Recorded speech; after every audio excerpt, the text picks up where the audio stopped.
Case file: Southern Drifter documentary investigation into an unexplained ocean encounter south of New Zealand. The Southern Ocean is not officially recognized by everyone.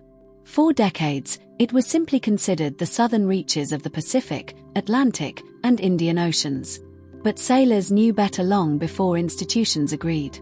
This ocean behaves differently. It is colder, deeper, less predictable. It circles Antarctica without interruption, forming the most powerful current system on Earth. No land stops it. No continent interrupts it. It moves endlessly, shaping global climate and hiding regions of water that remain largely unobserved. This documentary examines one such region, and one fishing vessel that entered it. The vessel and the crew. The trawler was a mid-sized commercial fishing vessel operating out of New Zealand's South Island. Not experimental. Not a research ship. A working boat, crewed by professionals with decades of combined experience in southern waters. The captain had logged over 20 years at sea. 2 deckhands were former naval personnel. Another had grown up fishing these routes since childhood. None of them were prone to speculation. None had prior incident reports. Their logs were consistent, detailed, and conservative.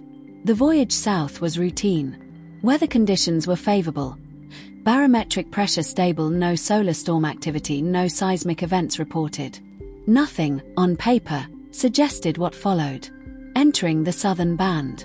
Approximately 36 hours into the journey, the vessel crossed into colder current bands earlier than expected. Sea surface temperature dropped sharply. This was not unheard of, but the rate of change was abnormal. Crew adjusted speed and monitoring frequency. At this latitude, the Southern Ocean begins to behave differently. Swells stretch longer. Wave intervals widen. Sound carries farther, then suddenly not at all. Multiple crew members later described a growing sense of distance distortion, as if the horizon had moved farther away without the vessel traveling faster. At dusk, the water darkened. Not from cloud cover. From absorption. Light no longer reflected off the surface as expected. The sea began to resemble polished stone rather than water. The first data anomaly. At 21:40 local time, the sonar anomaly appeared. The primary depth sounder indicated a bottom far deeper than charted. Secondary sonar failed to return a bottom at all. Then a third signal registered. A return at a fixed vertical distance above the vessel. This is not physically possible under standard oceanographic models. Technicians attempted recalibration. The return remained. The vessel altered heading by 12 degrees. The return adjusted to remain directly overhead. Speed was reduced. The return slowed proportionally. This ruled out reflection, atmospheric ducting, and biological interference. The ocean, at this point, was completely still. Not calm. Still. The water orientation event. Multiple cameras aboard the vessel captured subtle but consistent changes. The horizon line skewed. Stars appeared slightly displaced from their predicted positions. Crew members reported mild vertigo and pressure behind the eyes. The water ahead of the bow appeared to tilt, as if the plane of the ocean had rotated by a fraction of a degree. Then something unprecedented occurred. The sea surface ahead of the vessel curved upward. Not a wave, not a swell. A smooth inversion, revealing another mass of water above it. This upper water behaved like deep ocean. Slow-moving, lightless, heavy. The crew described it as seeing the underside of the sea. Sound behaved strangely. Engine noise felt distant. Voices did not carry forward. It was not silence. It was directional suppression. Biological absence. During the event, marine life vanished. Sonar logs show fish schools dispersing rapidly, away from the anomaly.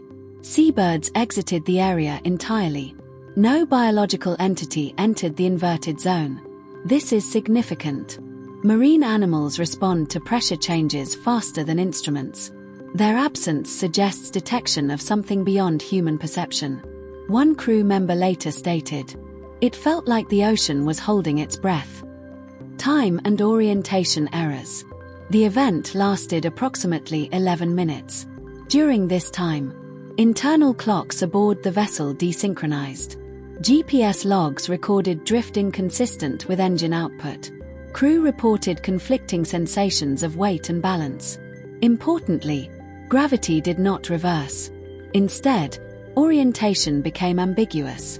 Crew members described uncertainty about which direction was down, despite standing upright.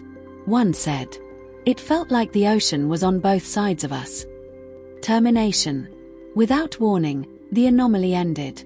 The inverted water collapsed, not downward, but away. The surface returned.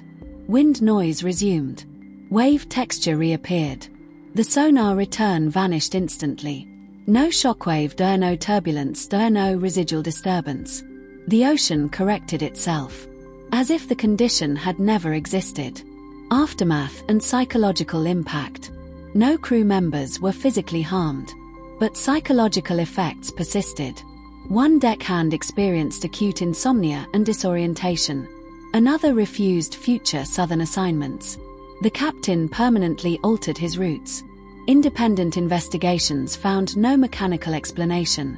Official reports cited rare convergence of currents and light refraction. The crew does not accept this conclusion.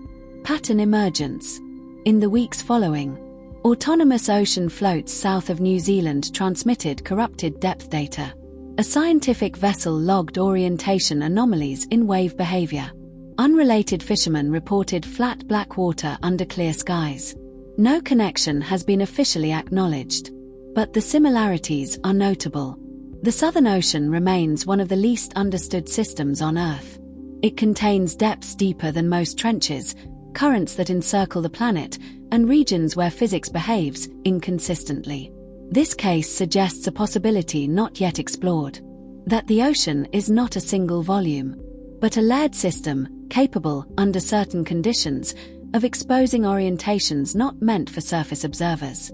The captain's final words were recorded privately. "I don't think we saw something rise from the deep. I think the ocean turned itself over and then decided to face the right way again."